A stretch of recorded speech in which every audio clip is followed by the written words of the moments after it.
All right, we're going to talk about the gun mount a little bit. And there's basically three acceptable starting positions when we're talking about shooting sporting clays. See the gun's open and unloaded. One is what we call the pre-mount position. Pre-mount position means the gun is shouldered and the head is all the way on the gun in shooting position. So if I was starting out and calling pull in this position, I'd be starting in a pre-mount position. Another position that a lot of shooters shoot with is what we call a cheat mount.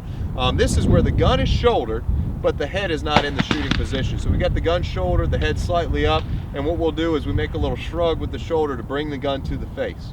All right, so there's an acceptable starting position. That's called the cheat mount. And then the other one's called the low gun, where we basically have the gun off the shoulder, out of the pocket, and we're gonna mount the gun to the shoulder and to the face at the same time. So we're gonna there's no really right or wrong. We can use any of these three starting positions, but we're gonna start with the gun up here pretty close to shooting position. Again, pre-mount, cheat mount, or low gun's one of the three we're gonna use. We're gonna try not to get the gun a long ways away from our shoulders. We have too far to go to get the gun back into position. So those are the different gun mounts that I'd like you guys to use. And I'm gonna, as we get farther along into the videos, we're gonna talk a little bit more about when to use what and why that matters. All right, go ahead and mount your gun. Point it directly at the camera front for me. Get in that stance. All right, good. All right, that's where you are when you're shooting. All right, let's take a look. All right, you look pretty good here. One thing that I see that could you could fall into a little bit is what happens. Let me take the gun from you.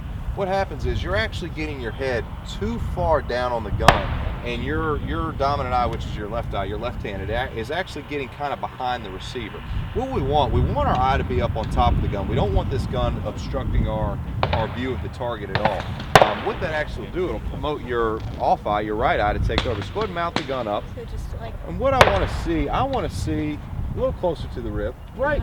No, about right there. That's about the position that your head needs to be in when you're shooting. So your eye needs to be up on top of the rib. What we're not going to see flat down the rib. We're going to see a little bit of ramp. If you've got a mid bead, what we're looking for that front bead to be just above that mid bead, so they kind of make a figure eight. If you've got both beads stacked, you're a little too flat on the gun. So we want to see a little ramp, a little rib. Let's look at that eye position. Perfect. That's where we want to be, right there. Perfect.